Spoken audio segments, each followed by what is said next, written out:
En la última secuencia de una famosa película, La perdida Arca de la Alianza, la caja que en tiempos contuviera los 10 mandamientos, queda embalada y abandonada en los sótanos de un almacén.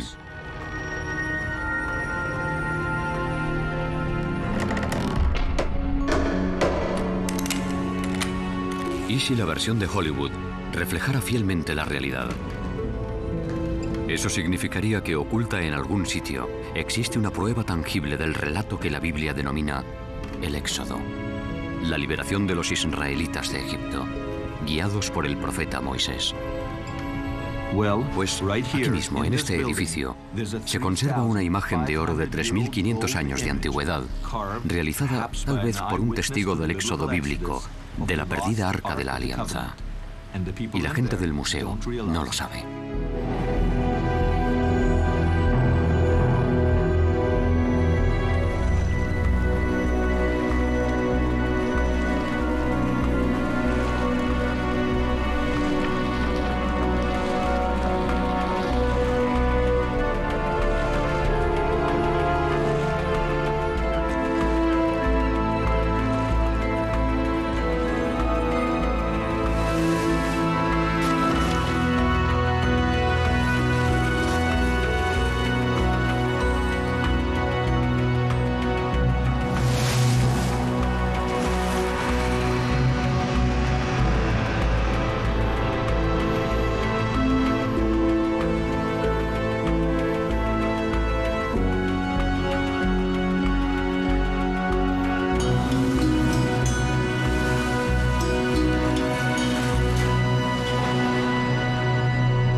El Éxodo. Durante milenios, la imaginación humana ha estado cautivada por la epopeya bíblica. ¿Pero de verdad tuvo lugar? Con respecto al Éxodo, no tenemos pruebas de que sucediera, y sí bastantes pruebas de que no sucedió, de que se lo inventaron.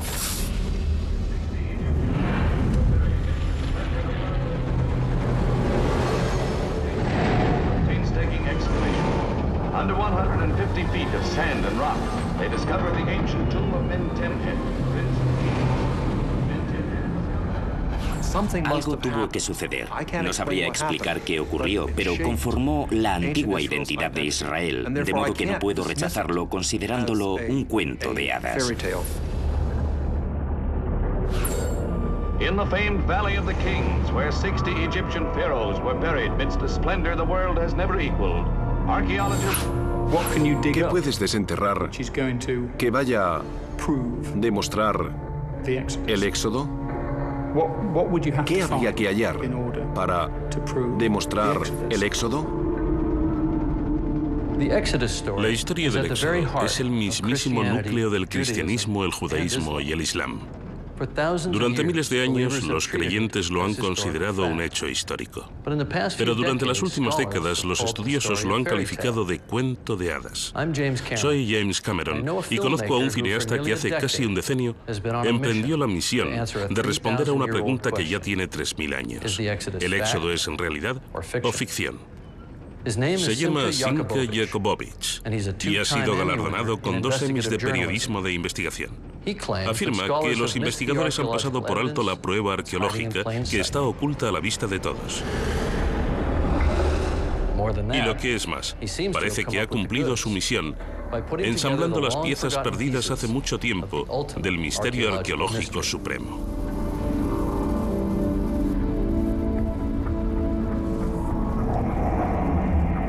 ¿Cómo lo hicimos? Recurriendo a expertos en diversas disciplinas, que raramente, si es que alguna vez lo hacen, hablan entre sí.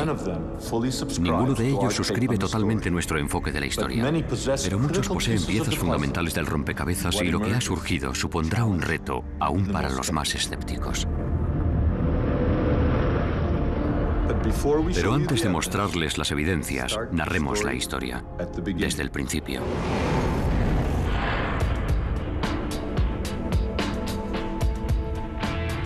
El relato bíblico comienza cuando el patriarca hebreo Jacob huye de la sequía que asola Canaán, en el Israel actual, y emigra a la tierra de la abundancia, el país de las pirámides, el antiguo Egipto. Allí, el clan de Jacob, los futuros israelitas, prosperan en su nuevo entorno. De hecho, José, hijo de Jacob, llegó a ser tan poderoso como los propios monarcas de Egipto, los faraones.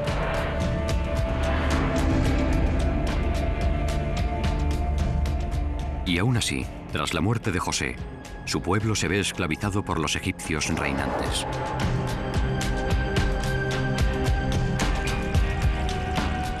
Más de un siglo después, los egipcios, temiendo una revuelta, decretaron ahogar a todos los recién nacidos varones israelíes. Fue por aquel entonces cuando nació el retataranieto de Jacob. Para salvarlo de la muerte, el niño fue ocultado entre los juncos, donde lo encontró la hija del faraón. La princesa lo adoptó y lo llamó Moisés.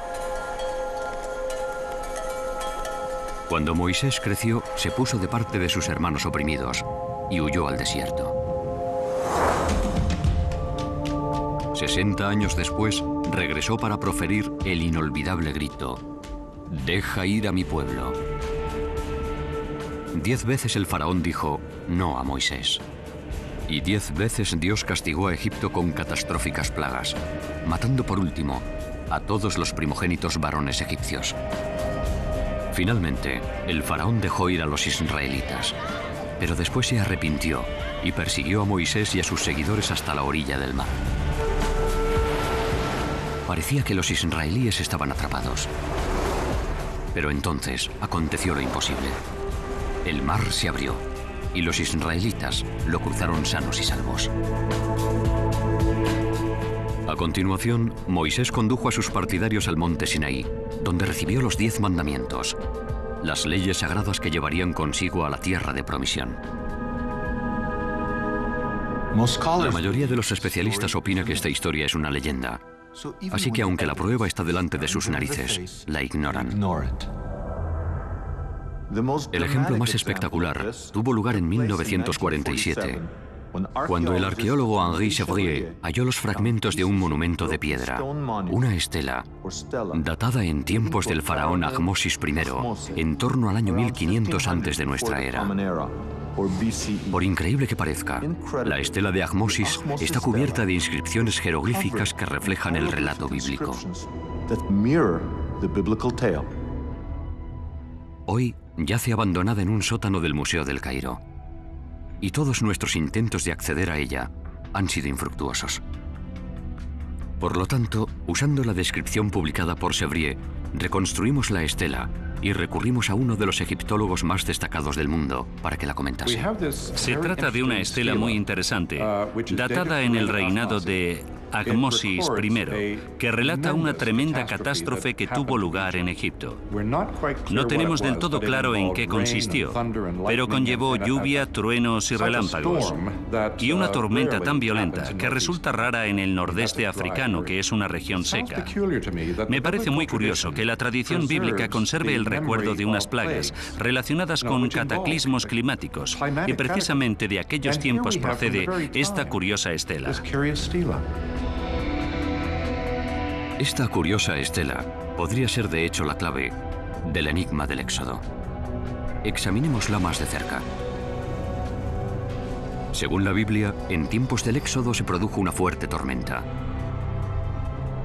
La estela de Ahmosis I también habla de una gran tormenta.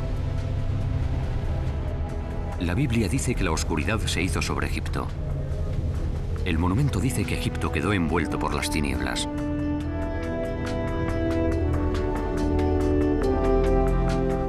La estela dice también algo inusitado. Aunque los egipcios adoraban a numerosas deidades, en esta estela pone que la tormenta y la oscuridad tuvieron lugar cuando Dios, en singular, manifestó su poder.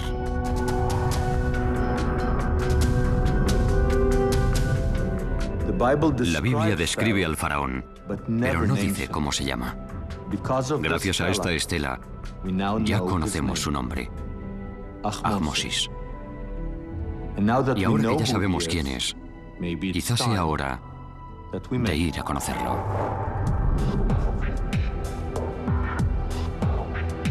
Estamos en el Museo del Cairo. Alberga las momias más famosas que jamás se hayan desenterrado. Hemos venido en busca del faraón Ahmosis, el hombre que, según creemos, es el faraón del Éxodo. Al principio no conseguíamos encontrarlo, pero sí dimos con su padre, Sekenenre Tao. Si estamos en lo cierto, este es uno de los faraones que oprimieron a los israelíes. Según la mayoría de los expertos, su cráneo fue aplastado por las hachas de sus enemigos.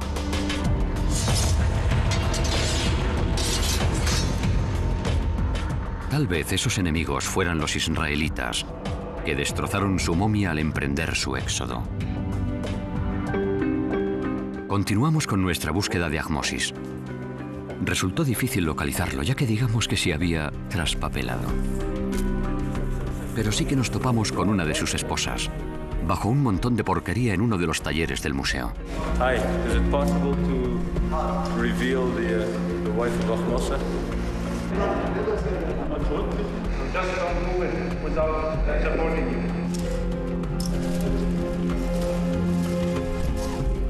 Según nuestras estimaciones, este féretro de cristal más bien descuidado contiene la momia de una mujer cuyo marido pugnó con Moisés y se resistió al mismísimo Dios.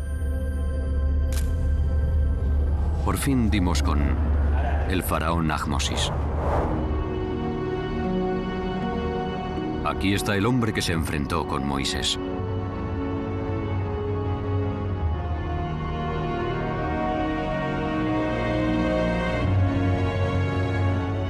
Es posible que el padre de Ahmosis se acordase del príncipe israelí con el que se había criado, y cuando puso a su hijo su nombre egipcio Ahmosis, la luna ha nacido, escogiera el nombre por hacer un juego de palabras.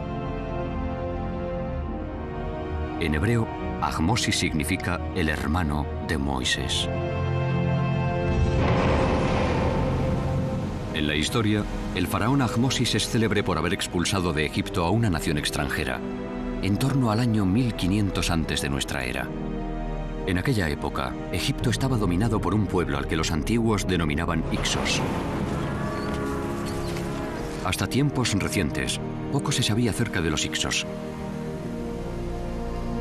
Hasta que, en los años 60 del siglo XX, su antigua capital, Avaris, se descubrió al norte del Cairo.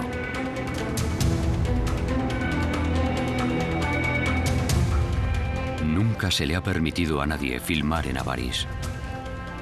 Para llegar allí, necesitábamos la cooperación de las autoridades egipcias. Les preocupa que, dada la delicada situación de Oriente Medio, el descubrimiento de artefactos bíblicos respalde las reivindicaciones territoriales del moderno Estado de Israel. A resultas de ello, el éxodo es un tema espinoso en el Egipto de hoy. De modo que no hicimos mención alguna de Moisés y recalcamos que lo que nos interesaba era el faraón Ahmosis I y los Ixos a los que desalojó de Egipto. Al cabo de meses de negociaciones, por fin recibimos permiso para rodar en Avaris.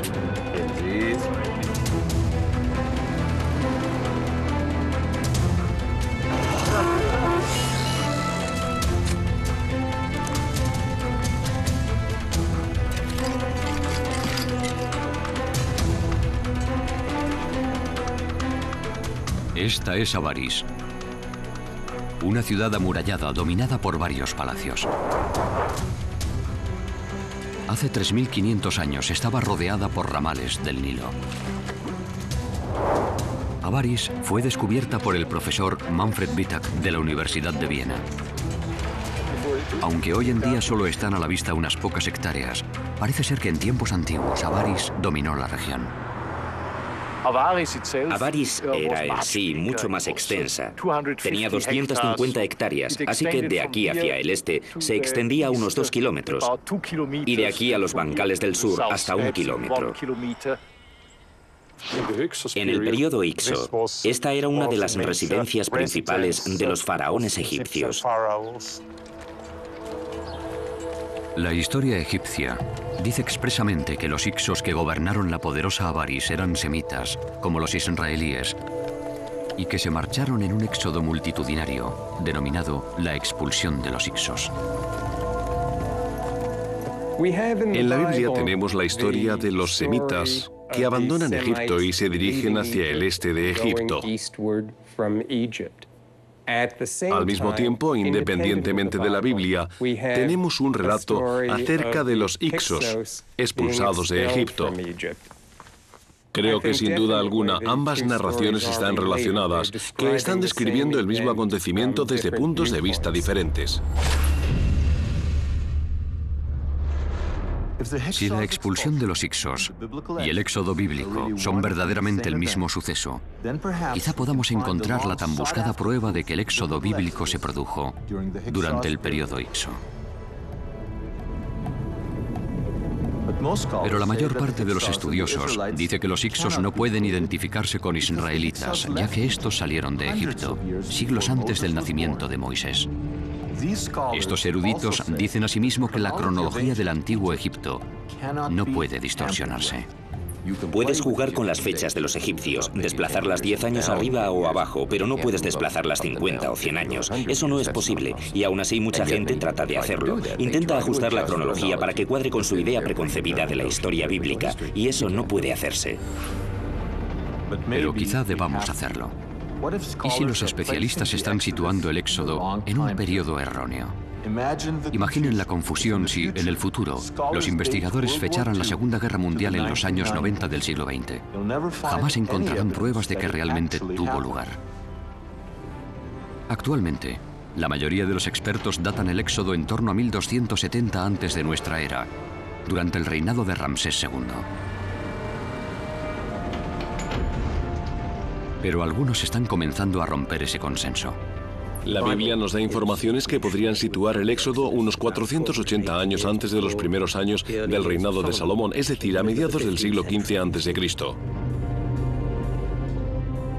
Los cálculos del profesor Bimson trasladan el éxodo hasta en torno al año 1470 antes de nuestra era, a menos de un siglo de diferencia de las fechas en que tradicionalmente se data la expulsión de los Hicsos. Se encuentran demasiado próximos como para considerarse una coincidencia, con que tenemos una nueva datación para el éxodo. Alrededor del año 1500 antes de nuestra era. Los Hicsos y la expulsión de los Hicsos es a lo que nos referimos al hablar del éxodo. De acuerdo. Nuestra nueva fecha para el éxodo es 1500 antes de nuestra era. Y sabemos por la Biblia que los israelitas llegaron a Egipto unos 200 años antes de su éxodo. En el original hebreo, la Biblia llama a los israelíes el pueblo de Dios, o amo, Israel. Si acertamos con nuestras fechas, debería haber pruebas arqueológicas de la llegada de aquellos amo en torno a 1700 antes de nuestra era.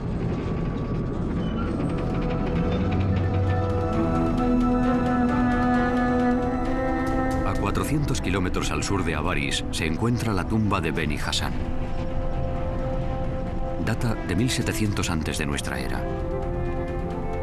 Dado que nadie ha buscado pruebas del éxodo en este periodo, el sepulcro jamás se ha relacionado con la historia bíblica. Pese a ello, hay una pintura mural perfectamente conservada que refleja una antigua migración a Egipto desde la región del Israel actual.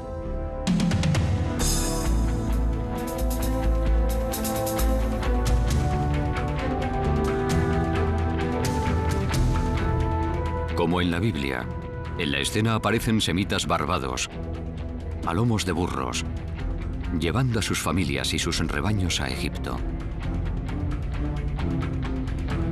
Como los israelíes bíblicos visten túnicas multicolores. La inscripción jeroglífica de este muro llama a esta gente los amo, el pueblo de Dios. Buscando el lugar preciso, en el momento preciso, somos los primeros en reconocer una veraz instantánea de la migración de los israelitas bíblicos a Egipto.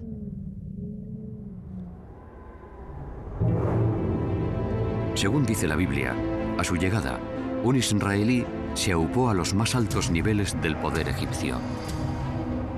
Se llamaba José, hijo de Jacob, y llegó a ser tal su poder que llevaba en el dedo el sello de la autoridad real.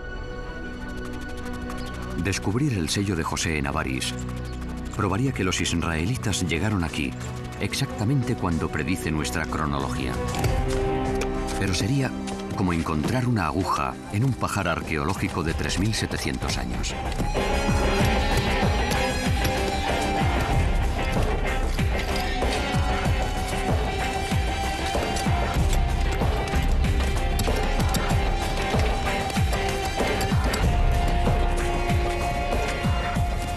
Lo sorprendente es que el diminuto sello apareció precisamente en el estrato arqueológico que pronosticamos. De hecho, el profesor Manfred Vitak halló nada menos que 9 de los sellos usados por los funcionarios áulicos de José. En ellos está inscrito el nombre hebreo Jacob, el padre de José.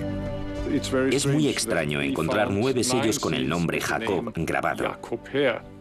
Es un nombre bíblico, por cierto. Originalmente debía de estar montado en un anillo y se llevaba en el dedo. Y esto nos plantea un nuevo enigma. ¿De verdad es un enigma? No si usamos la cronología. Se trata del único caso en el que aparece un nombre hebreo en un sello real egipcio. Relaciona directamente a Avaris con la Biblia. Pero el profesor Vitak se guarda de utilizar la cronología bíblica. Se halla bajo la vigilancia constante del Consejo de Antigüedades Egipcias, que ha vedado el acceso público a Avaris.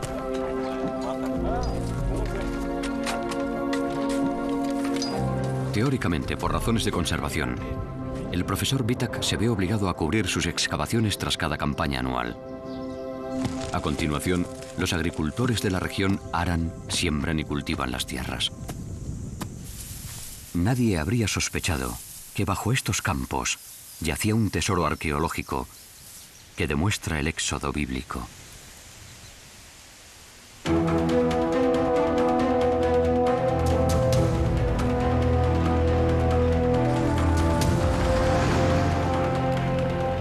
Ya que habíamos encontrado pruebas palpables de la llegada de los israelitas a Egipto y de su ascenso al poder, continuamos buscando evidencias de su caída y de la reducción a la esclavitud que los condujo al éxodo. En busca de tales indicios tuvimos que viajar a un lugar llamado Serabit el Hadim, situado a 400 kilómetros al sur del delta del Nilo, en pleno desierto del Sinaí.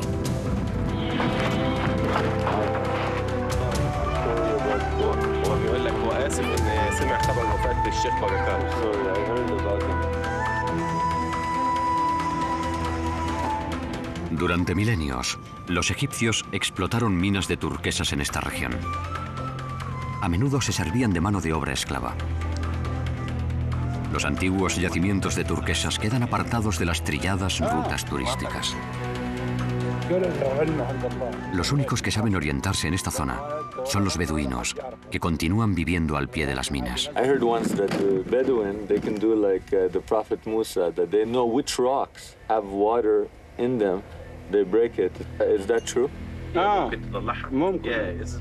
Llegamos, presentamos nuestros respetos al jeque y reclutamos a uno de sus hijos para que nos guiara.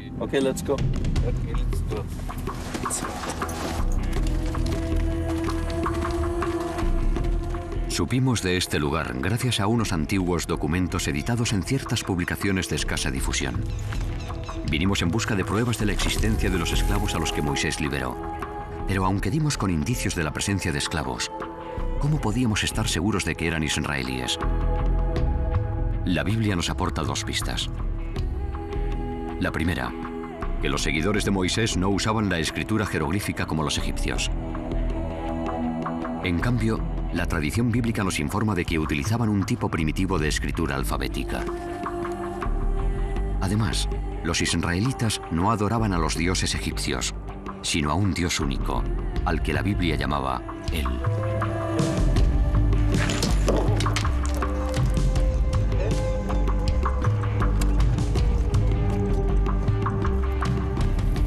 Para confirmar nuestra nueva cronología bíblica, Necesitábamos encontrar inscripciones alfabéticas, grabadas en piedra por los esclavos hace unos 3.500 años.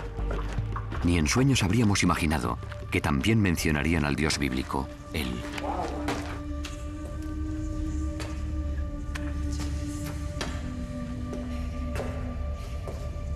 Y claro está, sí que hay epigramas realizados por los esclavos, y uno de ellos da testimonio de un ruego de hace 3.500 años. Él, sálvame. Esta es la escritura de un esclavo que trabajó en esta mina. Aún se pueden ver las marcas del escoplo, dejadas por los trabajos forzados realizados por el autor de la inscripción. Y escribió su súplica a Dios diciendo: ayúdame, no me olvides. Aquí, en el lugar donde trabajaba y dormía y seguramente murió.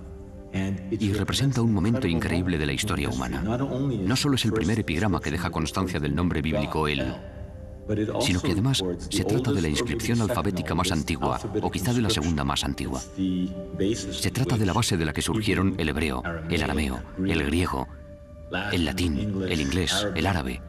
Todos ellos se basan en esta escritura. Resulta increíble que, al cabo de tantos años, estemos aquí para dar testimonio del lamento de este hombre.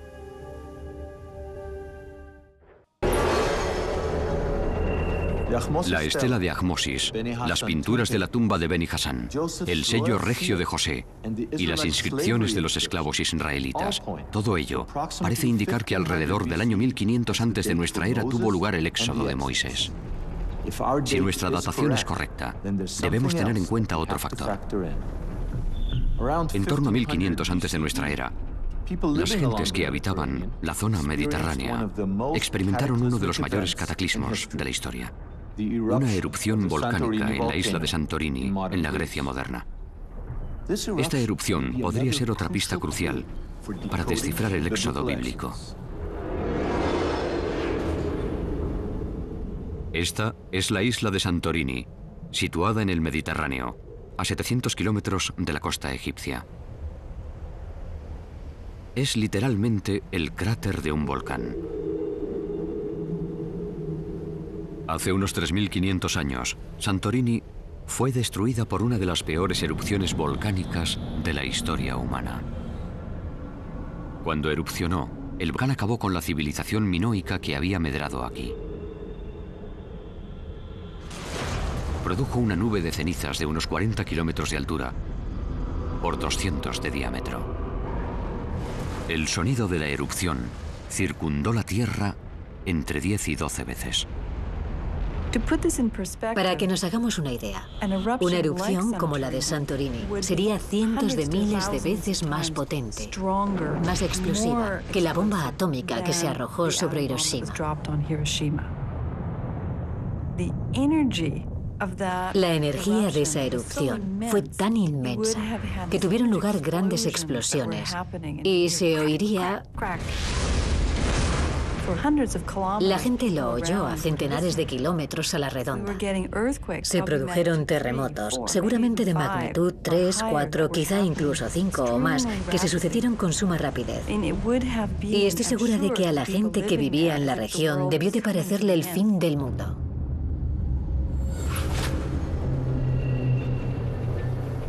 Con que quizá las catástrofes descritas por la Biblia, como las plagas, la oscuridad y la separación de las aguas, guardan alguna relación con la erupción de Santorini. Pero como todo cuanto tiene que ver con el Éxodo, fechar la erupción de Santorini en 1500 antes de nuestra era puede ser controvertido. Se ha discutido acerca de las fechas de la erupción del Santorini.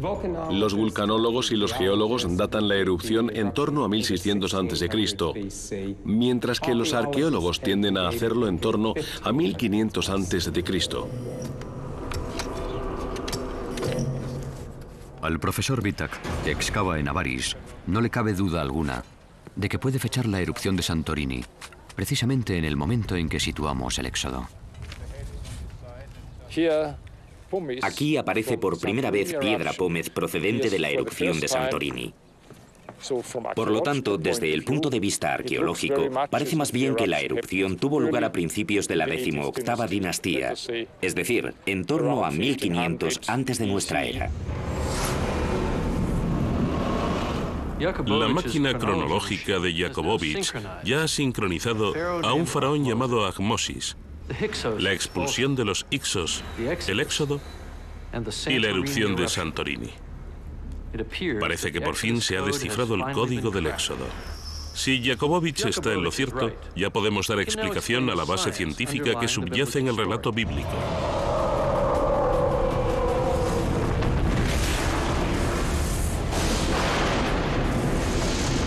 Podemos incluso esclarecer la causa del mayor milagro de todos, la separación de las aguas del Mar Rojo. Así podemos trazar un mapa bíblico y descubrir el auténtico monte Sinaí, donde la historia del Éxodo alcanzó su clímax, cuando Moisés recibió los 10 mandamientos y los guardó en la hoy perdida Arca de la Alianza.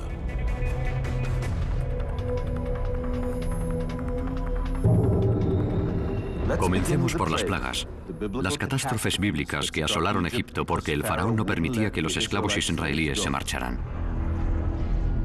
Hasta ahora, nadie ha dado con una justificación científica integral para las 10 plagas. La respuesta comenzó a cobrar forma para nosotros cuando volvimos sobre la estela de Ahmosis y descubrimos una sorprendente concordancia con el texto bíblico. La Biblia dice que el Dios de Israel juzgó a los dioses de Egipto. Y la estela nos confirma que las estatuas de los dioses de Egipto se desplomaron. Se sabe que los terremotos van aparejados a las erupciones volcánicas como la de Santorini. Parece que tanto la estela como la Biblia describen las consecuencias de un seísmo. O, para ser exactos, lo que los científicos hoy denominan una tormenta sísmica. Las tormentas sísmicas son secuencias de grandes terremotos que se extienden por áreas extensas. Y los mejores ejemplos son los del Mediterráneo Oriental, donde tenemos pruebas históricas y arqueológicas muy antiguas. Y resulta que la historia bíblica se desarrolla en una zona sísmica. El delta del Nilo, donde la Biblia dice que tiene lugar el Éxodo, es una región cruzada por varias fallas. Al este, la falla del Valle del Gran Rift, que separa las placas continentales asiática y africana. Atraviesa el Mar de Galilea, el Mar Muerto y el Mar Rojo, hasta llegar a África. Por añadidura hay otra falla que transcurre por el moderno Canal de Suez y otra más a lo largo del delta del Nilo, bajo la antigua ciudad de Avaris.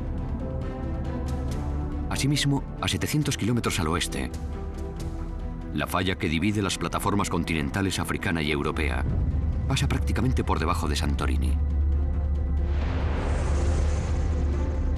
¿Pero qué tienen que ver los terremotos con las plagas bíblicas? Bueno, comencemos por la primera plaga. Un terremoto no puede elucidar qué hizo Moisés para que las aguas del Nilo de repente se transformaran en sangre, ¿verdad? Pues lo cierto es que sí. Cuando provocan escapes de gas. Y no hace falta remontarse a hace 3.500 años para demostrarlo.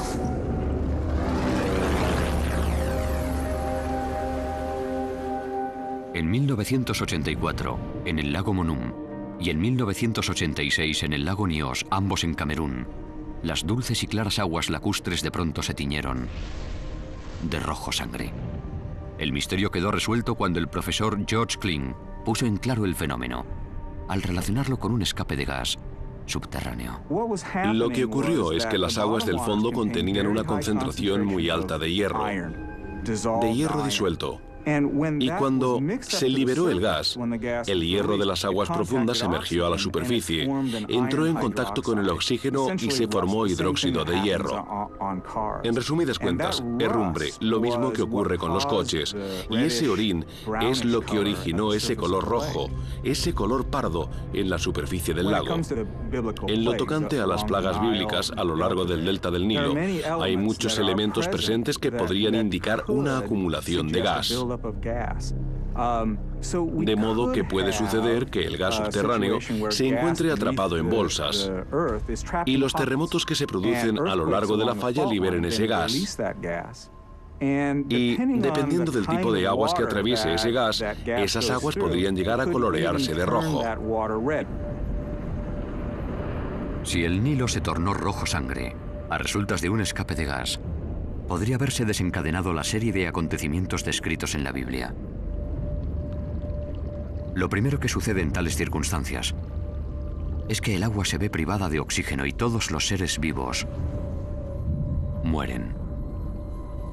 Entonces, los peces flotan en las aguas contaminadas y se pudren al sol.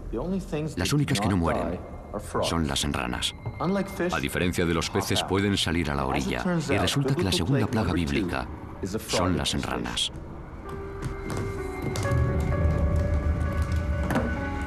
A continuación, la carencia de agua limpia conduce a los piojos, las moscas y las epidemias bacterianas entre los seres humanos y los animales domésticos.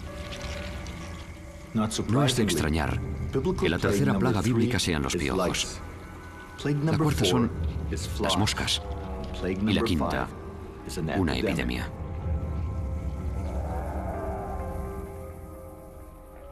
La sexta plaga es un sarpullido que cause tumores apostemados en los hombres y en las bestias. ¿Es posible que una fuga de gas provocada por un terremoto explique esta clase de brote? Retrotraigámonos al desastre que tuvo lugar en 1986 en el lago Nyos de Camerún. Por aquel entonces, los habitantes de las orillas del lago padecieron unos extraños forúnculos y escozores. El dióxido de carbono mezclado con el aire indujo a la gente una especie de coma, reduciendo la circulación sanguínea en la piel y causando los sarpullidos que la Biblia describe como la sexta plaga. A pesar de las 6 primeras plagas, según la Biblia, el faraón siguió negándose a liberar a los esclavos israelíes, por lo que Egipto fue atacado por la séptima plaga, el granizo. Y fue una granizada muy poco habitual, ya que cayeron hielo y fuego mezclados. Aún hoy en día, los rabinos enseñan que la descripción de la Biblia no es una mera metáfora. La séptima plaga fue el granizo, pero la Biblia describe la granizada de un modo inusitado.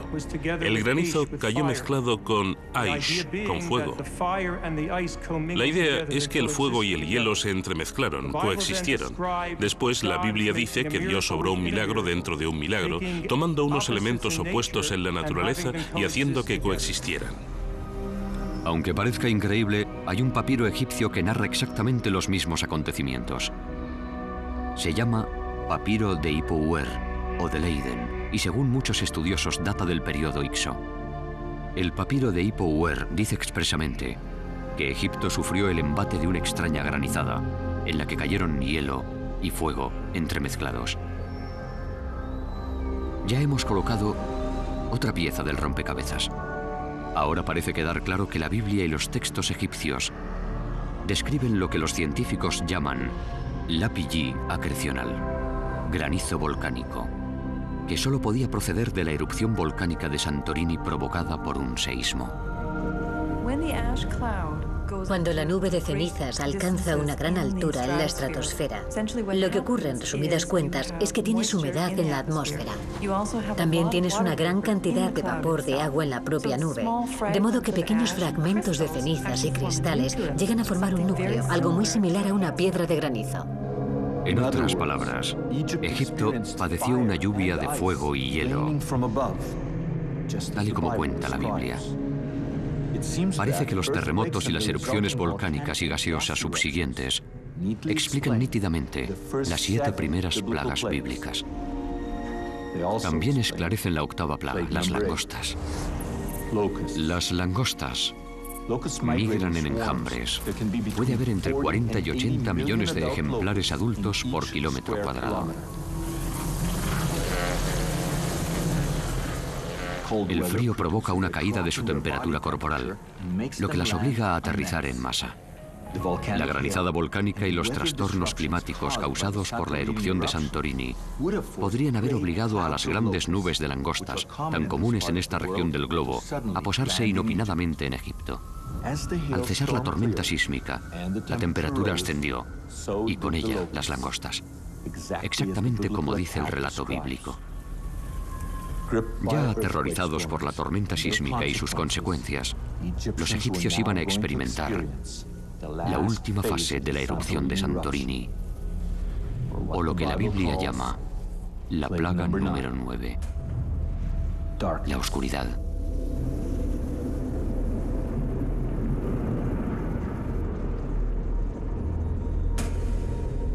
Posiblemente sucediera así. Durante los meses previos a la erupción, la actividad sísmica de todo el Mediterráneo oriental provocó que la placa continental europea friccionase sobre la placa africana. El agua marina comenzó a bullir y borbotear a través del magma. A su vez, esto hizo que aumentase la presión y erupcionara a través de los puntos débiles de la superficie, desencadenando varias erupciones menores, lo cual condujo a una gran explosión.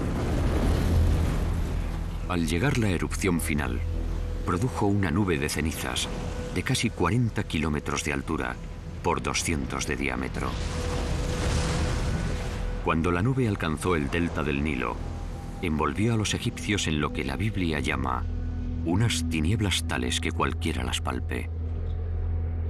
En cuestión de pocos minutos, se ven inmersos en un mundo oscuro. Las cenizas llueven a su alrededor, no ven nada, les cuesta trabajo respirar, el sol ha desaparecido, sobre ellos solo hay negrura y no tienen ni idea de qué va a ocurrir a continuación. El descubrimiento de piedra pómez procedente de Santorini en Avaris parece demostrar la llegada de la nube de cenizas a Egipto y explica el relato bíblico de la prolongada oscuridad. Habrá quienes arguyan que la piedra pómez flota y que las olas podrían haberla llevado hasta Egipto y las mareas haberla depositado en la costa. Así que recurrimos al profesor Jim Daniel Stanley del Smithsonian Institute, que realizó el descubrimiento definitivo. Halló cenizas de Santorini en el delta del Nilo. Solo podía haber llegado en la nube de ceniza que sumió a Egipto en las tinieblas bíblicas. Teníamos que examinar entre 10 o 20.000 granos de arena para encontrar una sola partícula de ceniza. Así que descubrimos un total de 40 partículas de ceniza. No todas las cenizas tienen el mismo aspecto. La ceniza tiene su huella digital. Las partículas de ceniza que hallamos en el norte y en el nordeste del delta del Nilo son partículas que llegaron procedentes de Santorini. Caben pocas dudas de que el relato del Éxodo y las descripciones del evento procedentes de Egipto, el polvo volcánico llegado a Egipto y los estudios geológicos que nos permiten ver, tocar, palpar y datar el polvo volcánico del Nilo, nos hablan de un mismo y tremendo suceso volcánico.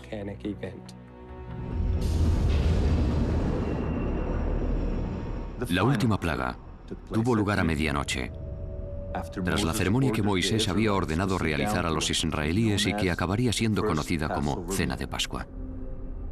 Mientras los israelitas celebraban el ritual de Pascua, los egipcios dormían. Y fue entonces cuando sucedió. Todos los primogénitos egipcios murieron. Todas las casas se vieron afectadas. Nadie ha sido capaz de ofrecer una explicación científica plausible para la muerte de los primogénitos hasta ahora. Según nuestra teoría, en este punto de la serie de acontecimientos que había comenzado 6 meses antes, la fuga de gas que había desencadenado la serie de plagas que se habían sucedido por fin entró en erupción. El dióxido de carbono debió de filtrarse a la superficie, y dado que es más pesado que el aire, mataría a los animales y a la gente que dormía antes de disiparse y volverse inocuo en la atmósfera. En caso de que les parezca una mera conjetura, tengan esto en cuenta. Así es como sucedió exactamente en 1986 en el lago Nyos de Camerún. La fatídica noche del 21 de agosto, los habitantes del lago Nyos se acostaron. No podían imaginarse que el dióxido de carbono, que había teñido el lago de rojo sangre, estaba alcanzando su punto crítico. Mientras los moradores de Nyos dormían, la capa superficial del lago contenía el dióxido de carbono como el tapón de una botella de gaseosa. Pero entonces, la tierra tembló y tuvo lugar un corrimiento de tierras que arrojó rocas al agua, perturbando la presión superficial y liberando el gas. El gas subió a la superficie y, como un monstruo extraterrestre, emergió del agua. Al formarse gotas en el gas, pasó de ser invisible a convertirse en una bruma visible. A continuación, la niebla se desplazó sobre el agua y sobre la tierra, asfixiando a todos a su paso. Y tan repentinamente como apareció, desapareció, disolviéndose ya inofensiva en la atmósfera. Al día siguiente, cuando despertaron quienes habían dormido en cotas más altas, encontraron a unas 1.800 personas muertas. Cientos de cabezas de ganado y animales pequeños también perecieron. A su alrededor reinaba un silencio sepulcral. Allí estaba sentada entre los muertos. En casa de algunos de ellos, fuera había animales tendidos por todas partes, vacas, perros, de todo. En mi familia éramos 56, pero 53 murieron.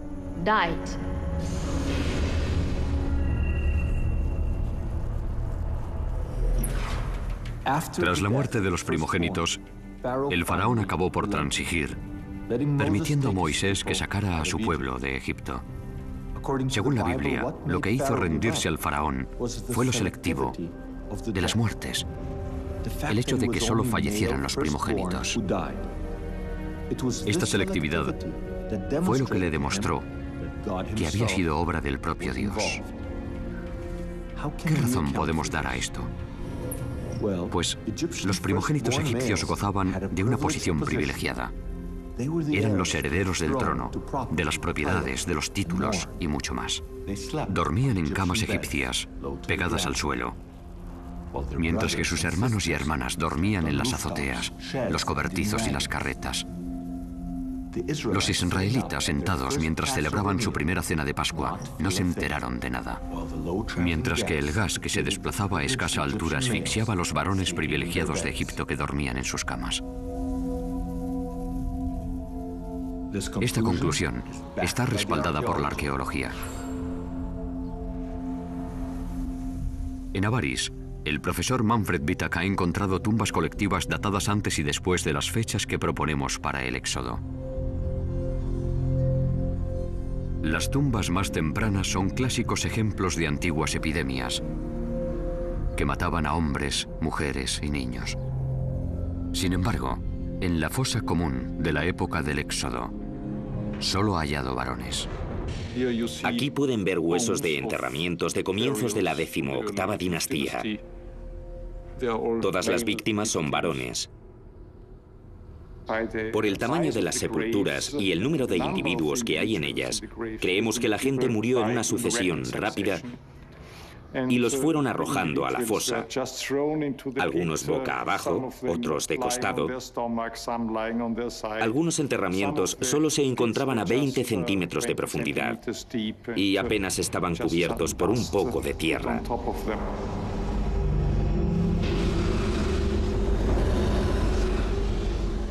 La Biblia dice que el hijo del faraón también murió durante la plaga que acabó con los primogénitos. Dado que propugnamos que Ahmosis es el faraón del Éxodo, deberíamos poder probar que el hijo de Ahmosis murió joven.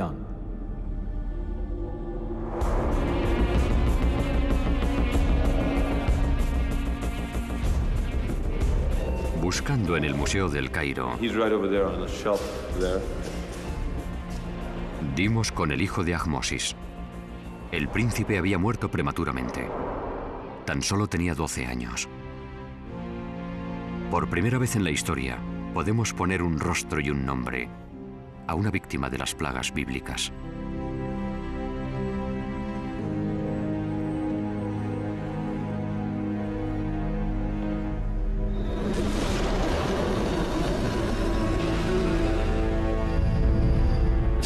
Parece que la Biblia, la geología y la arqueología narran la misma historia.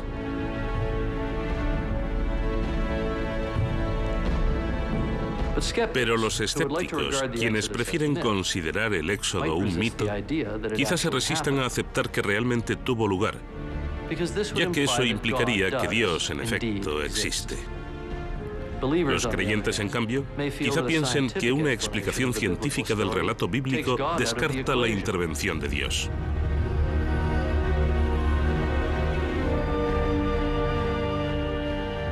Pero en el libro del Éxodo, Dios no deja en suspenso la naturaleza, la manipula.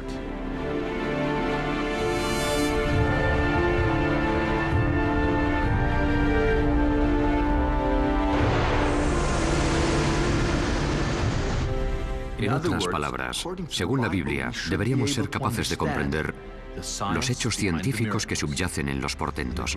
Y el mayor portento de todos fue la separación de las aguas del mar. Tras la muerte de los primogénitos egipcios, el faraón permitió marcharse a los israelíes. Pero luego se arrepintió y fue tras ellos, hallándolos acorralados a orillas del mar. El texto hebreo llama a este mar Yam Suf.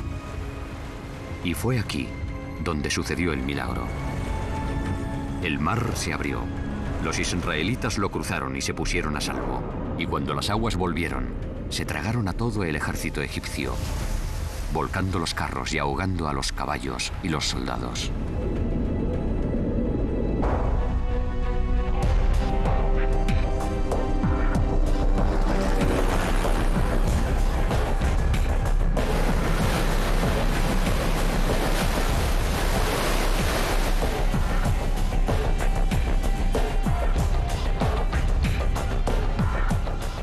Durante años, los exploradores han buscado pruebas del prodigio de la separación del mar.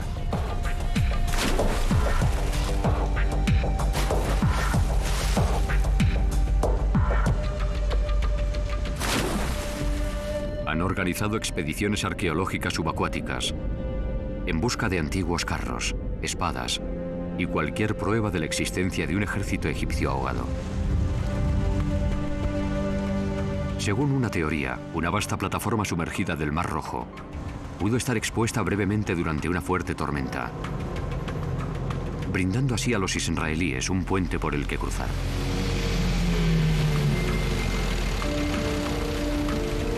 Sin embargo, la búsqueda siempre ha sido infructuosa. ¿Quién se iba a imaginar que en lugar de sumergirnos, debíamos ir en coche?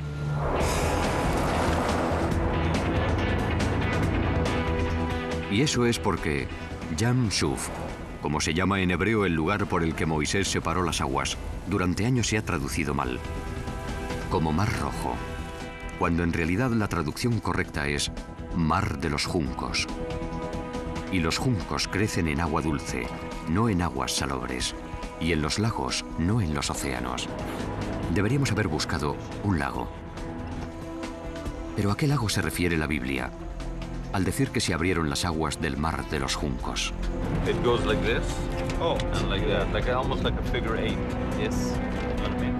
Sirviéndonos de nuestra datación del Éxodo, recurrimos a un antiguo artefacto que señala la ubicación exacta de Yam Suf.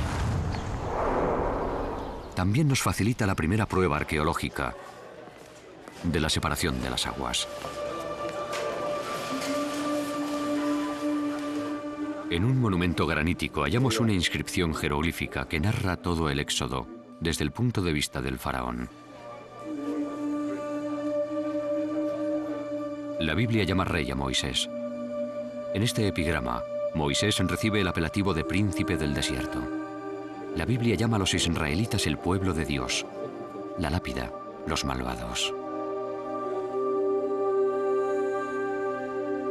Y entonces, la inscripción de granito corrobora el milagro de la separación del mar. La comprensión del símbolo está al alcance de cualquiera. 3 olas y 2 cuchillos, el mar separado. Los 3 signos que representan el agua, uno sobre otro, suelen aplicarse a diversas masas acuáticas. Pueden designar el Nilo, pueden designar una marisma, pueden designar el mar. Pero lo que no es tan común es que el término se combine con esos 2 cuchillos. El hecho de que aparezcan los 2 cuchillos asociados con él podría sugerir que esta agua está cortada, que esta agua está dividida. Podría tratarse de una alusión a las aguas del Mar Rojo o del Mar de los Juncos que se abren en el capítulo 14 del Éxodo. A fin de examinar mejor el texto, sacamos un calco del jeroglífico y resulta que el relato egipcio no solo menciona la partición del mar, también menciona el punto exacto donde el mar se abrió. El lugar se llama Pi Hahiroth y actualmente los arqueólogos saben exactamente dónde estaba, lo cual nos permite localizar Yam Suf, el lugar donde, según la Biblia, el mar se separó y los israelíes se pusieron a salvo cruzándolo, y el curso de la historia humana cambió para siempre. Se trata de un antiguo lago que pervivió hasta mediado el siglo XIX. Al construirse el canal de Suez, este antiguo lago acabó pereciendo. Al cabo de un minucioso estudio de esta zona, el profesor Manfred Wittak propuso que los egipcios conocían este lago con el nombre de Patufi, el pantano, la marisma. Y la palabra tuf, juncos en egipcio, se corresponde con el término hebreo suf. Por lo tanto, sugirió que Yam Suf era una denominación derivada de esta masa de agua. Actualmente se llama Lago El Balag.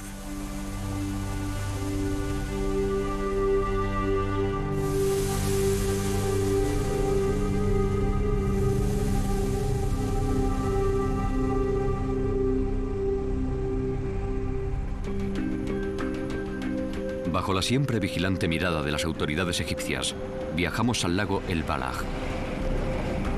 el lugar exacto donde creemos que tuvo lugar uno de los mayores portentos de la Biblia. El lecho salino y los juncos atestiguan que, en tiempos, las aguas salobres del Mediterráneo y las aguas dulces del lago El Balag confluían aquí. Detrás de mí se encuentra lo que queda del lago El Balag. Pueden ver las marismas salinas, pueden ver los juncos. Toda esta zona estuvo ocupada por un gran lago, o mar. Pero debido al canal de Suez, hoy se puede caminar o viajar en coche por el mar de los juncos. Uno de los problemas que tiene la mayoría de la gente hoy en día es que saca un mapa y trata de situar los lugares de los que habla la Biblia. Pero no se puede usar un mapa moderno. Hay que utilizar un mapa 3000 años más antiguo. Y esto lo estamos solucionando por medio de imágenes captadas desde un satélite en las que se puede ver las depresiones de los antiguos lagos. De modo que ya podemos comenzar a determinar cómo era el norte del delta del Nilo hace 3500 años. Identificar la situación precisa de Yam Suf significa que, por fin, podremos explicar el milagro de la separación del mar.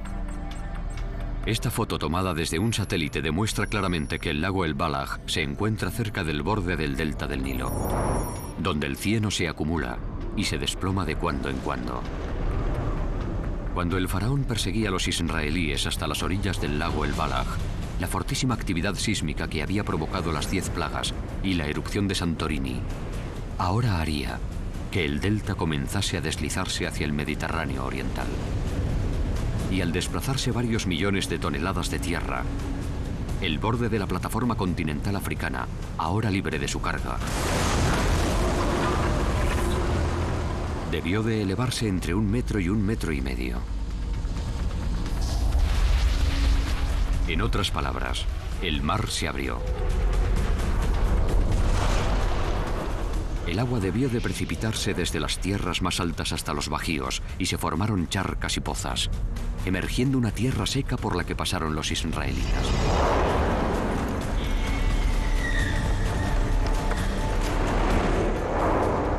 En aquellos momentos, la continuación de la actividad sísmica u otro hundimiento del delta provocaría un gran tsunami que rompería contra la costa.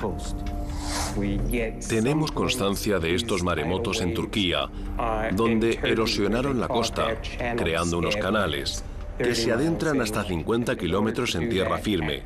Y para hacer eso con una costa, las olas debieron de alcanzar la mitad de la altura del Empire State Building, más de 200 metros. Y esa es precisamente la descripción que nos da la Biblia. Con que el tsunami se hubiera adentrado solamente 12 kilómetros en tierra firme, habría alcanzado el lago El Balag y engullido el ejército egipcio. Para entonces, según la Biblia, los israelíes ya se encontrarían fuera del alcance de las olas.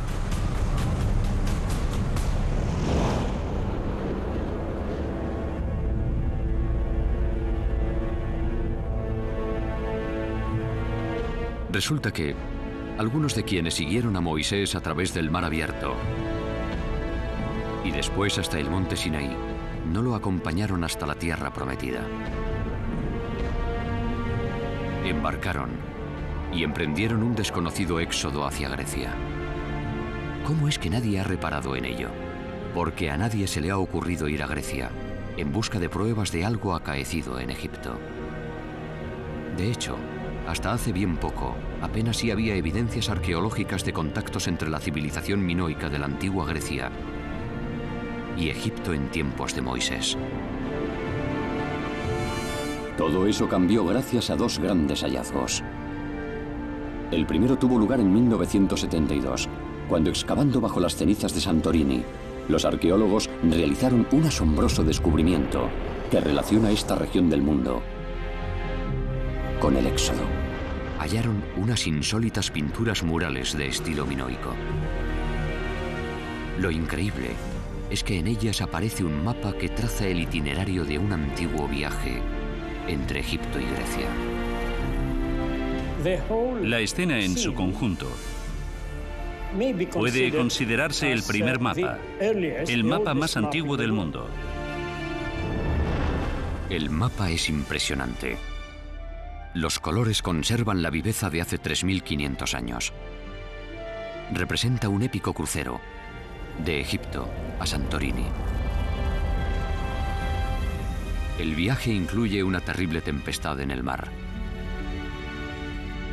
Retrocediendo aún más, vemos que los antiguos marinos dejaron atrás la fauna y las palmeras del delta del Nilo. A continuación, el trayecto sigue río arriba y finaliza en una ciudad mágica, situada en una especie de isla fluvial. La misteriosa ciudad está rodeada por unas altas murallas y en ella hay edificios de varias plantas, elegantes damas que se asoman desde las azoteas y un próspero puerto. En aquella época, en Egipto solo había un puerto que encaje con la ciudad del mapa: la fabulosa Avaris. Hasta finales del siglo XX, no se hallaron pruebas arqueológicas de contactos entre Avaris y los minoicos de Santorini. Pero entonces, en 1992, se descubrieron en Avaris unas pinturas minoicas perfectamente conservadas, que demostraron que, en tiempos bíblicos, la urbe no solo estaba poblada por israelitas, sino también por gentes procedentes de la antigua Grecia. La mayoría de la gente no se da cuenta de que no solo hubo contactos entre el mundo minoico y los egipcios, sino que además fue una relación muy intensa. Contactos en el comercio, transmisión de ideas. Los egipcios consideraban a los minoicos la única civilización verdaderamente civilizada, aparte de la suya. No tenían una presencia militar en Egipto, en realidad su presencia era comercial. De modo que ya sabemos que existía un contacto íntimo entre Grecia y Egipto en tiempos del Éxodo. Por lo tanto, es perfectamente razonable suponer que algunos seguidores de Moisés procedían de la zona de la antigua Grecia. Y es bastante posible que algunos de ellos regresaran a Grecia tras el Éxodo.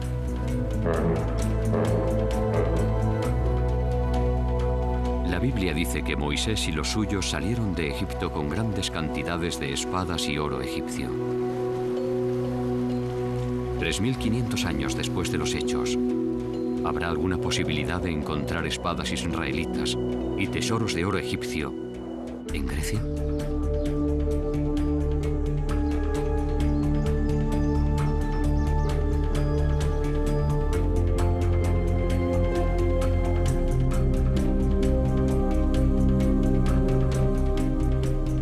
Esto es Micenas, situada a 50 kilómetros de la Grecia continental. En 1876, el famoso arqueólogo Heinrich Schliemann, el descubridor de Troya, efectuó en Micenas un hallazgo que conmovió al mundo. Dio con tumbas de 3.500 años de antigüedad. Los sepulcros son asombrosos. Cuentan con largos pozos que desembocan en cámaras abovedadas. Se construyeron al pie de una montaña de silueta piramidal.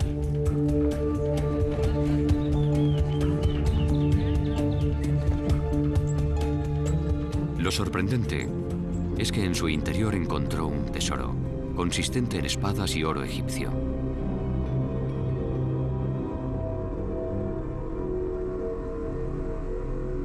Schliemann creyó que el oro pertenecía a Agamenón, el personaje homérico que suscitó una guerra contra Troya a causa de la hermosa Helena. Pero los especialistas pronto descubrieron que las personas inhumadas en los sepulcros habían vivido unos 300 años antes de Agamenón. Vivieron en torno al año 1500, antes de nuestra era.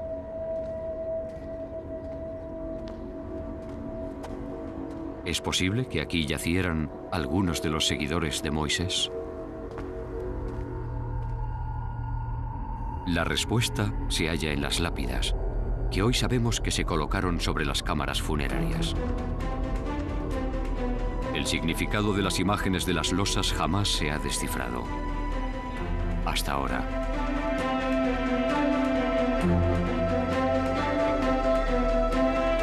Si preguntas a los estudiosos, ¿qué es esto?, te dicen, bueno, parece una cacería, pero no hay ningún animal.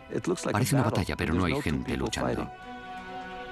Observémosla y veremos de qué dan fe en realidad las losas sepulcrales de Micenas, si las contemplamos con sencillez y sin prejuicios ni ideas preconcebidas. Casi me entran ganas de susurrar. Es una especie de secreto, ya que nadie se da cuenta de que se trata de una película de 3.500 años de antigüedad, por así decirlo. Son 3 fotogramas de la separación del mar, y no lo saben. No lo saben. Pero fíjense, está clarísimo. En el primer fotograma se ven olas arriba y olas abajo. Están viendo literalmente la división del mar. Y este hombre va en un carro persiguiendo a Moisés, que lleva un báculo. Este es el primer fotograma. Y aquí tienen el segundo fotograma de la película. El agua forma remolinos. Y miren lo que ocurre aquí. Todo el mundo cree que el hombre del cayado es el derrotado, pero en realidad se ha dado la vuelta. Se ha dado la vuelta. Se está encarando con su enemigo. Se encuentra en un terreno más alto. Y este otro hombre está en un nivel más bajo. Y miren, se aproximan unos muros de agua. Y en el tercer fotograma, que se encuentra en otro museo, aún más oculto, verán a este hombre volteado, que el agua lo está sumergiendo, que los caballos están derribados. Y así finaliza la historia. ¿Pero qué dicen los expertos? En cuanto a este ejemplo, tenemos 2 opciones principales. O se trata de un guerrero en una escena bélica, y él es el enemigo, y persigue a su enemigo que trata de escapar con la espada en la mano. Y la segunda alternativa podría ser una carrera de carros. Este hombre se trata de una especie de Juegos Olímpicos antiguos. Este hombre es un juez, y este otro está compitiendo. Él empuña una espada también.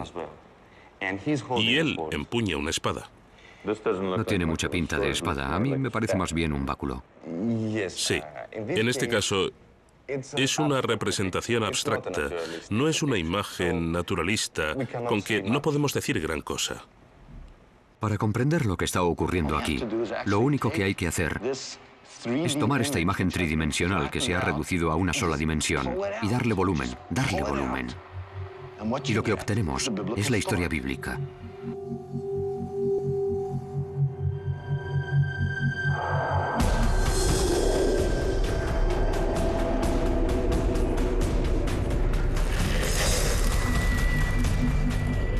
Al poner en relación las tres estelas, lo que vemos exactamente como lo narra el libro del Éxodo es un auriga egipcio persiguiendo a Moisés por la separación del mar.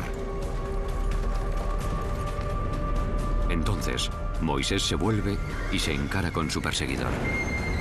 Unos muros de agua se alzan y se precipitan sobre los egipcios. Finalmente, el auriga, el carro y los caballos quedan sumergidos.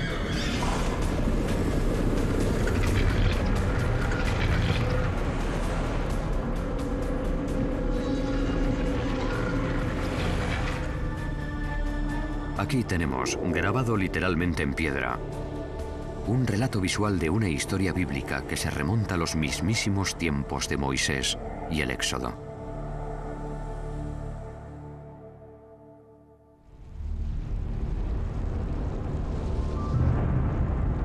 La actividad sísmica que posibilitó a los israelitas cruzar el mar habría provocado que el gas y el petróleo que abundan en esta zona se incendiaran.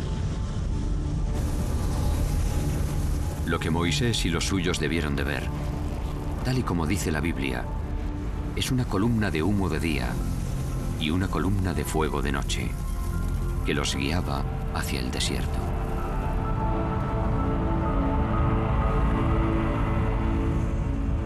De modo que si hemos interpretado correctamente los indicios y no erramos acerca del lugar donde el mar se abrió, ya empiezan a cobrar sentido las distancias que nos proporciona la Biblia. Tal vez podamos incluso localizar el legendario monte Sinaí, donde, según las Escrituras, Dios se manifestó ante Moisés. Muchos arguirán que identificar el monte Sinaí equivaldría a corroborar el relato bíblico.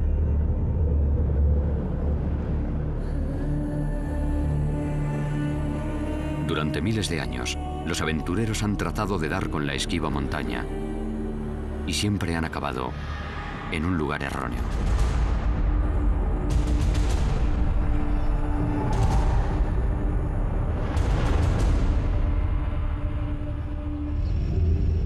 El monte Sinaí más conocido alberga un monasterio cristiano del siglo III.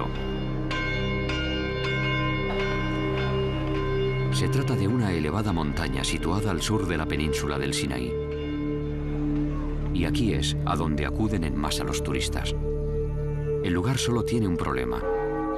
No reúne un solo criterio bíblico. Queda muy a trasmano de las principales rutas que atraviesan la península. No está nada cerca de Israel, a donde se dirigían los israelitas. No existe un solo llano donde pudieran acampar cientos de miles de israelitas. Y dado que el terreno es granítico, apenas si hay vegetación para alimentar a los rebaños, ni agua para las personas. Con que, ¿dónde está la montaña de Dios?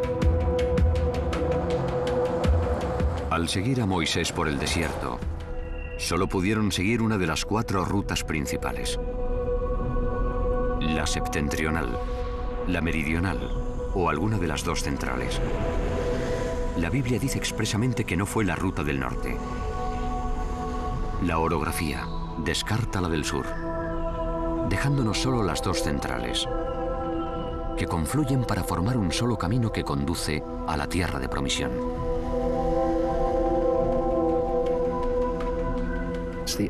Es el único itinerario posible, ya que al sur de la ruta hay unas montañas peligrosas y al norte hay una zona desértica con dunas. Se trata de un antiguo camino con sistemas hidráulicos que lo jalonan. Así que tuvo que ser la ruta por la que Moisés huyó de Egipto. Y es la senda que debió de volver a tomar finalmente para conducir a los israelitas al monte Sinaí, donde se produciría la revelación. La Biblia nos brinda 3 coordenadas para situar el monte Sinaí. Primera, según el itinerario bíblico, el monte Sinaí se encuentra a 14 jornadas de marcha de un lugar llamado Elim. Elim hoy puede identificarse fácilmente con un lugar situado al sur del lago El Balaj, que hoy se llama los manantiales de Moisés. Si una muchedumbre no puede avanzar más de 15 kilómetros diarios, podemos trazar un arco que nos adentre 210 kilómetros en el desierto. Esto nos da nuestra primera coordenada. El Éxodo, en su capítulo 3, versículos 1 y 2, dice que Dios se manifestó ante Moisés en forma de zarza ardiendo en el monte Sinaí. En aquellos momentos, Moisés estaba pastoreando las ovejas de su suegro, sacerdote de Madián. Por consiguiente, el monte Sinaí tiene que encontrarse en la zona de pastos de los madianitas. El problema es que los madianitas vivían en Arabia Saudí, no en la península del Sinaí, salvo en un lugar llamado Timna.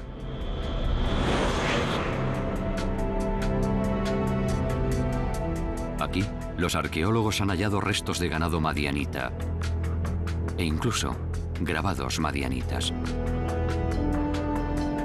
Si Moisés estaba apacentando un rebaño madianita en el Sinaí, este es el único lugar donde pudo acampar.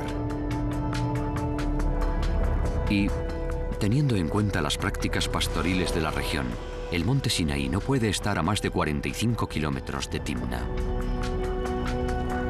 Esto nos ofrece nuestra segunda coordenada. La última coordenada bíblica para dar con el monte Sinaí aparece en el Deuteronomio, capítulo 1, versículo 2. En él se dice que la montaña de Dios está a 11 jornadas de un lugar llamado Kadesh Barnea. Actualmente, casi todos los arqueólogos identifican el Kadesh Barnea bíblico con el oasis de Tel el Kudeirat, sito en la región septentrional del centro de la península del Sinaí. Usando como antes los 15 kilómetros por jornada como medida, ya podemos trazar nuestro último arco en el desierto, 165 kilómetros desde Kadesh Barnea, lo que nos deja un área muy pequeña que concuerda con todas las coordenadas bíblicas. No obstante, pese a su reducido tamaño, en ella hay muchas montañas. Pero hay una pista que podría ayudarnos a precisar de qué pico se trata.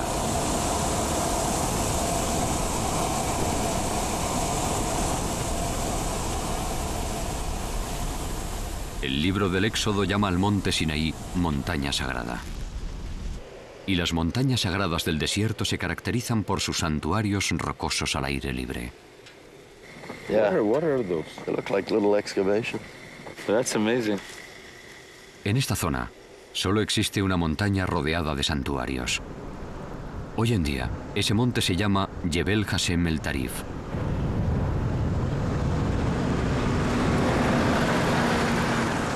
Very distinct, that second piece, okay? Right there.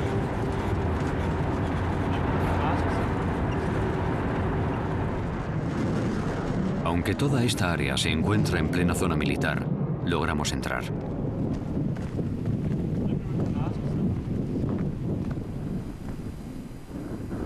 Esta montaña reúne perfectamente todos los requisitos del monte Sinaí.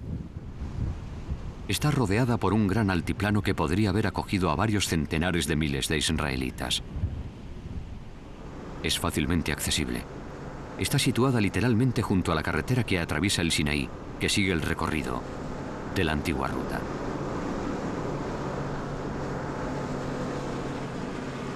La montaña no es muy elevada.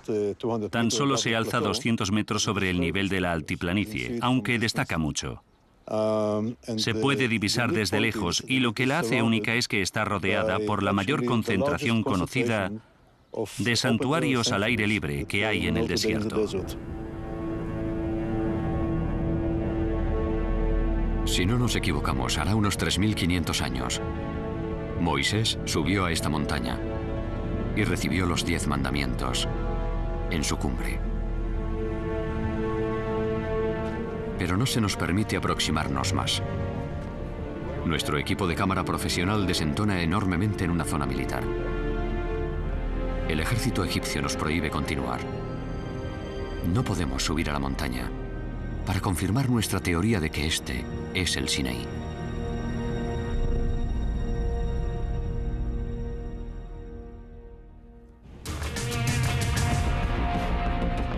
Pero regresamos sin equipo de filmación y pertrechados únicamente con una pequeña cámara. Pudimos ascender hasta la cima, en busca de pruebas de que esta es la montaña donde Dios entregó a Moisés los 10 mandamientos.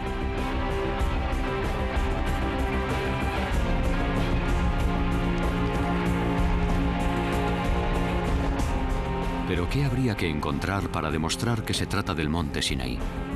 Según la Biblia, el monte Sinaí reúne unas características únicas. Si esta es la montaña, debería tener una gran hendidura, un podio natural desde el que Moisés pudiera dirigirse a su pueblo. Como en todas las montañas sagradas, debería haber tumbas de santones en su cumbre, y también indicios de un manantial de agua potable en lo alto del monte, un rasgo sumamente raro que, según la Biblia, distingue al Sinaí del resto de las montañas del desierto.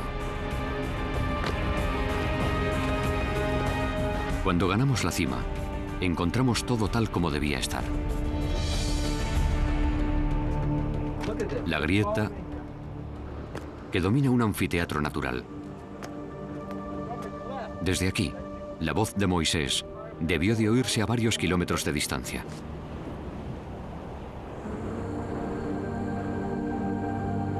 Y aquí están los sepulcros. Cada uno forma un círculo de unos 6 metros de diámetro y están construidos formando una plataforma. Todos ellos pueden ver la cámara funeraria, la cámara mortuoria, y está muy bien edificada y techada. Y lo más extraño de todo. Fíjense.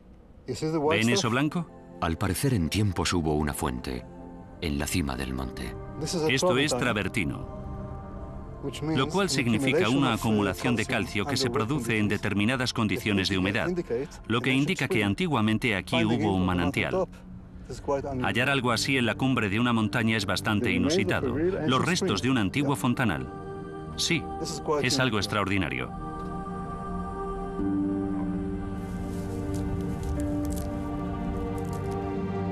Todos los indicios señalan que esta montaña es el monte Sinaí, donde, según la Biblia, por primera vez se oyeron las palabras hoy cinceladas en la imaginación humana.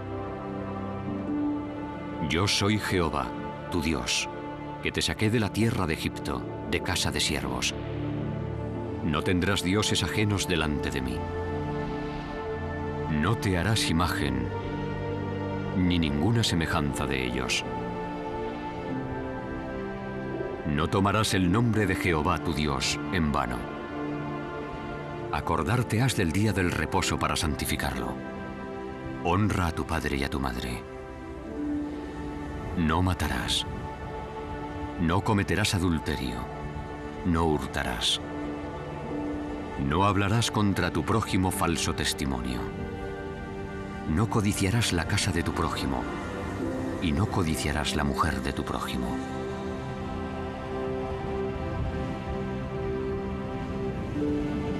Según la Biblia, Moisés copió los 10 mandamientos en unas tablas de piedra y las guardó en una caja de oro, el Arca de la Alianza.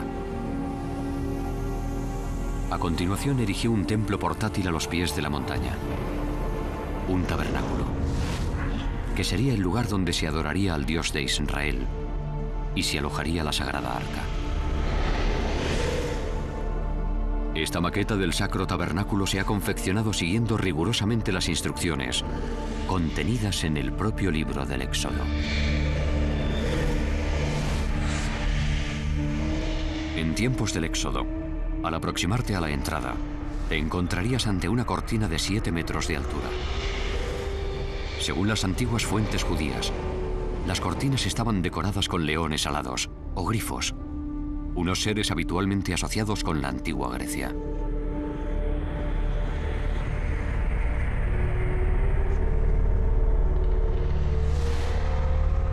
Tan solo los sacerdotes estaban autorizados a entrar en el atrio.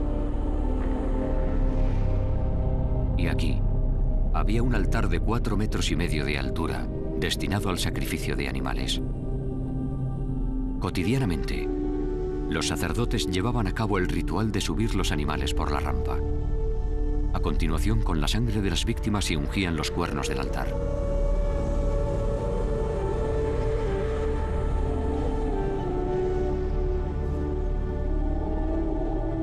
Al fondo del atrio se encontraba el tabernáculo, la casa de Dios.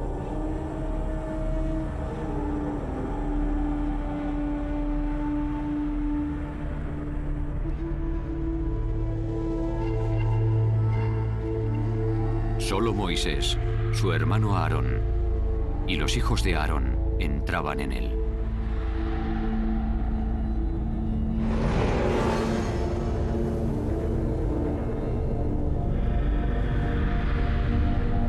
Aquí, tras otro tapiz con figuras de grifos bordadas, se encontraban los útiles de oro dedicados al culto.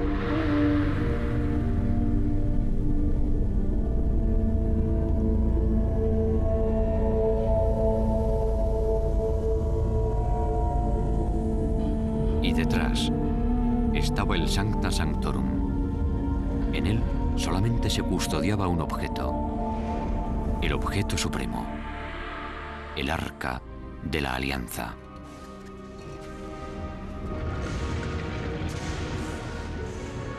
Nadie sabe con exactitud cómo era el Arca de la Alianza. La Biblia afirma que fue diseñada por el propio Dios para albergar los 10 mandamientos. Basándose en la descripción del libro del Éxodo, ha habido quienes han tratado de reconstruirla, hasta con las pértigas para su transporte y una tapa de oro coronada por 2 aves. Como quiera que fuese, lo que está claro es que era una exquisita obra de orfebrería.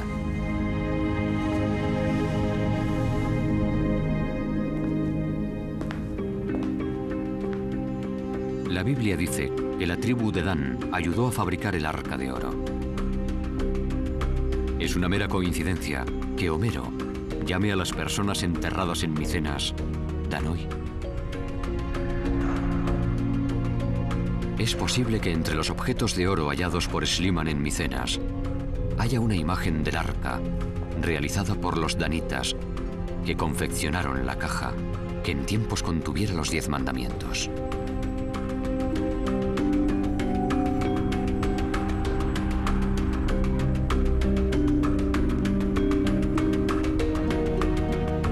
Por increíble que parezca, entre las piezas de oro se cuenta una alhaja sacerdotal que ha pasado inadvertida y sin publicidad. Hasta ahora, los expertos han supuesto que es la representación de un solo objeto. Pero creemos que se trata de una imagen realizada hace 3500 años de 3 objetos legendarios vistos de frente.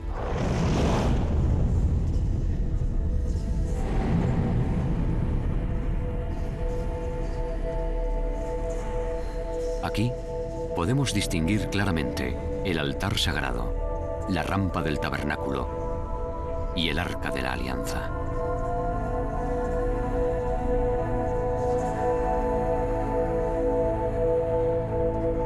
Al fin, sabemos cómo era el arca de la alianza.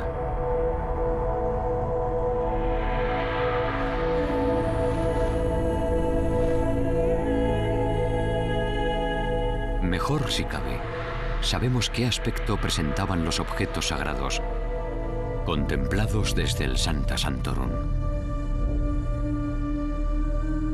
Hasta ahora, la única persona que ha podido ver estos objetos desde esta perspectiva es Moisés.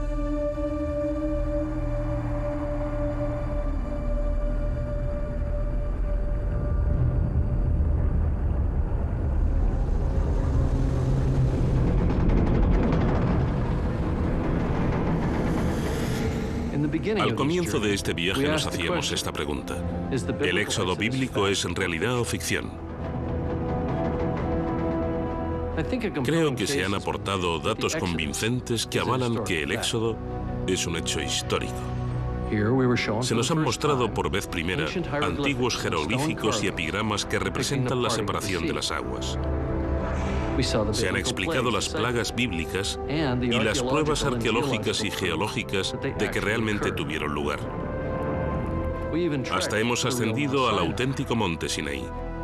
Y por último, Jakobovich ha revelado el que seguramente sea el descubrimiento del milenio, una imagen de oro del Arca de la Alianza. Pero creo que debemos concluir nuestro viaje, tal como lo emprendimos, con una pregunta. ¿Todo esto ocurrió a resultas de unos tremendos cataclismos geológicos desencadenados exclusivamente por la naturaleza? ¿O los terremotos, los volcanes y los tsunamis se debieron a la intervención divina, cuando Dios decidió liberar a una nación de la esclavitud y forjar una nueva alianza con la humanidad?